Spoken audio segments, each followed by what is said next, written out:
They laughed first. That's the part people always forget when they retell it later once the outcome is safe to praise. At the beginning, they laughed, glasses, clinking shoulders, shaking eyes, sliding past me like I was part of the decor. A barefoot kid standing at the edge of a luxury fundraiser while a man worth hundreds of millions sat in a custom wheelchair and joked about his broken body. Someone said, "Fix me and I'll wire you $1 million," and the crowd treated it like comedy. In that moment, I already knew how the night would end. I just didn't know how much it would cost me to be right. I wasn't supposed to be there. Not really. The event was held in a restored riverside estate, all string lights and white linen, the kind of place where conversations sound expensive even when they're empty. I came from a bus stop 3 blocks away, drawn by the smell of food and the quiet hope someone might slip me leftovers. I was 14, homeless, wearing jeans that didn't fit and a hoodie that had lost its shape years ago. I'd learned how to stand still, how to take up as little space as possible. When you grow up, being underestimated, invisibility becomes a skill. What I couldn't turn off was the way I noticed bodies. How people leaned, how they compensated, how pain showed up long before anyone admitted it. A woman favoring her hip while laughing too hard, a man rolling one shoulder forward from years hunched over power. I didn't think about it, I just saw it. My grandmother used to say the body tells the truth even when the mouth lies. She taught me how to listen. Her mother taught her. Knowledge passed down quietly because it had to be. The man in the wheelchair made sure everyone noticed him. His name was Grant Holloway. Real estate magnate, public philanthropist, private volcano of anger wrapped in charm. He joked about his injury before anyone else could laugh loud enough to control the room. 3 years earlier, he'd fallen from scaffolding at one of his sites, shattered part of his spine, and never walked again. He'd spent millions chasing recovery, and the failure sat on him like a second body. I watched him move, watched what didn't move, watched the story written in how his left foot curled inward, how his hip rotated to protect something deeper. A body locked in survival mode, not dead, just afraid. He raised his glass and said something about donations fixing what money hadn't. Polite laughter followed, thin and uncomfortable. Then his eyes found me. "Well, look at that," he said, voice cutting through the courtyard. "Who let the kid in?" Heads turned. Suddenly, I existed. He asked my name, my age, where I lived. I hesitated and said, "Different places." He smiled and translated it for the crowd. So nowhere. People laughed again, relieved to be told how to feel. That's when the picture snapped into focus. Every compensation, every lock, every mistake his doctors had made by treating pieces instead of the whole. I didn't plan to speak. I really didn't. But the words came out anyway. "Can I look at your leg?" The silence was sharp. Then, laughter louder this time, edged with disbelief. Grant leaned forward, eyes glittering. "You see something my doctors missed?" he said. "Neurologists, surgeons, specialists. I pay more per hour than your entire life's worth." Phones came out. This was turning into entertainment. I told him the truth. His foot turned in because his hip was rotated.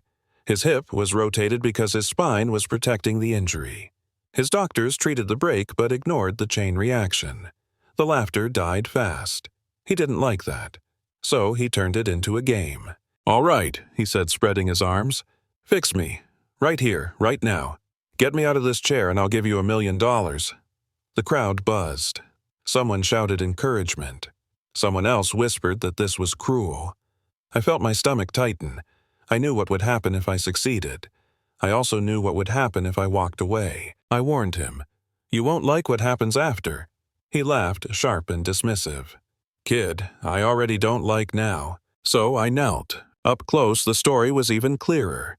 Years of fear locked into muscle. I placed my hands on his foot, then his ankle, then higher, following the tension upstream.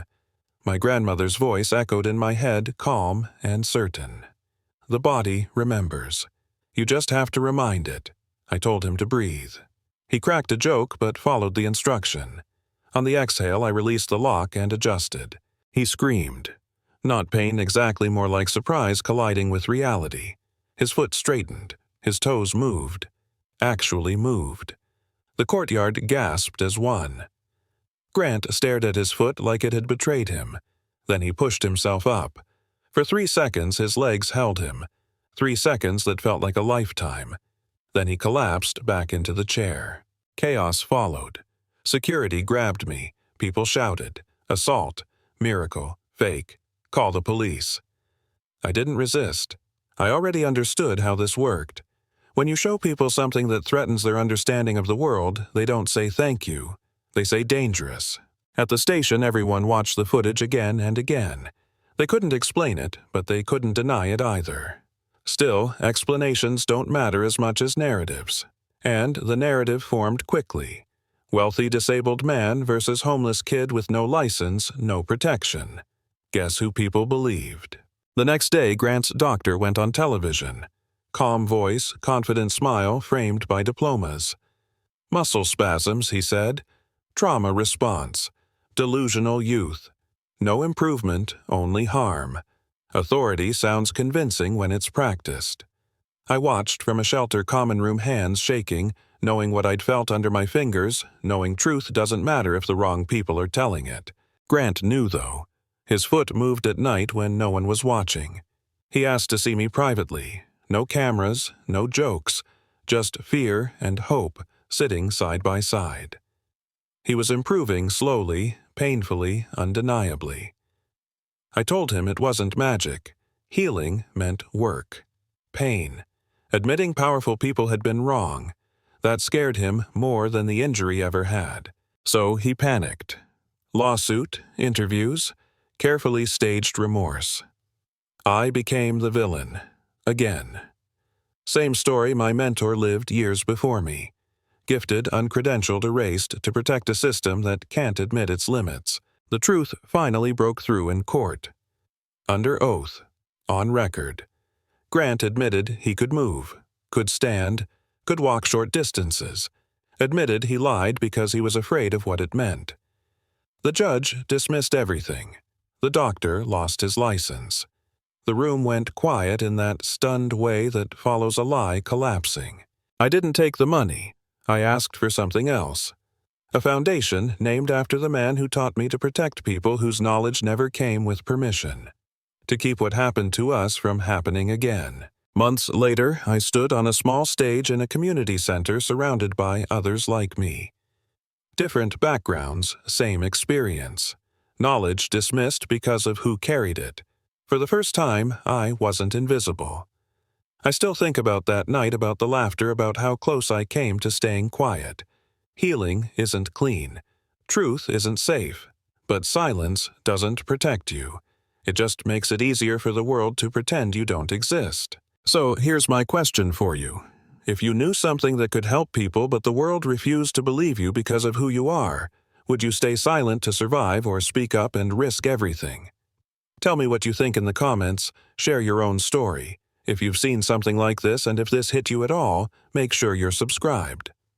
Some stories are meant to make people uncomfortable, and those are usually the ones that matter most.